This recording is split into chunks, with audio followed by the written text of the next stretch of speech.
Hello YouTube! Today we are reviewing the TNH Outdoors lightweight sleeping pad. Zach and I camped out the other night. I'll include some footage in this video review. I slept on the lightweight TNH Outdoors sleeping pad, and I gotta tell you, it was really comfortable, and I slept really well.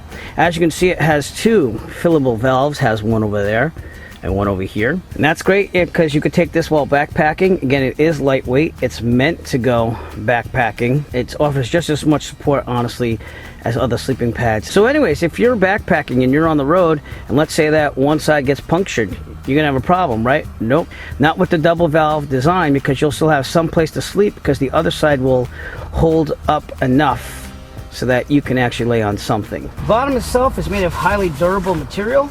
It will not rip or tear easy. And the top is made of the same material, just in a nice green color. It supports the whole body. Again, I slept on this for the whole night when I camped out with Zach. It is very comfortable. Sleeping bag on top, double valve design.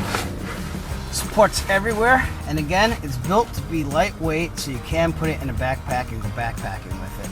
If you're a side sleeper, it's also very comfortable due to its design with the air cells here. Supports the body in whatever position you want. I was tossing and turning, honestly, because it got a little cold the other night, but this pad had it all down. Zach, how does that one feel, bud? Feel good. Yeah, is it comfortable? Yep. Yeah? How about turning on your back? Sleep on your back for a second. Let's see how it feels. Feels good. Yeah? Uh-huh. All right, so you think you can sleep on that one tonight too? Sure. To inflate the pad, it's got two of these valves, one for each side. You basically just take the top of it off, and it has a stopper in there so that you blow the air in, but it will not come out. And then finally, if you want to deflate it for packing, you just pull out this final valve, and it quickly deflates, and you do that on both sides. Before we actually pack it all up, I just want to show you that in the compression sack, it's a high quality material, will not rip. It's very lightweight too, and it comes with a band that will go around to make it stay compressed before putting in the compression sack. It also has a drawstring, so that way you can close it down on the bag. So you get all the air out of the sleeping pad. I let all the air out on this side. I have the valve open over there because I'm going to roll towards that side. And I fold it in thirds. I'm just going to fold it tightly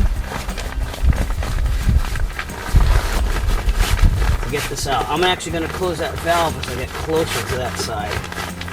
Get all the air out of this as much as I can.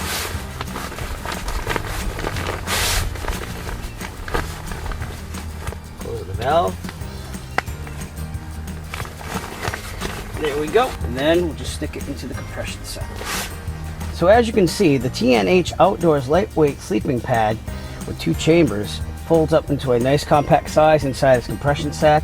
It also has a 2.5 R value. It kept me off the ground, and it was warm enough in 47-degree weather when I camped out with Zach the other night, so it did an excellent job. If you'd like to pick up your TNH Outdoors inflating lightweight sleeping pad with two air chambers, please look for a link in the description below. We'll send you to Amazon. We can purchase your very own. You'll be supporting the Eric DIY channel at the same time. We appreciate all your support. If you like this video, please give us a thumbs up, and please push the subscribe button. We appreciate all your support. Just want to say thank you and happy camping. As always, if you like this video, found it useful, please subscribe. And if you have a product that you would like reviewed, please contact Eric by emailing him at eric5150diy@gmail.com. Have a great day.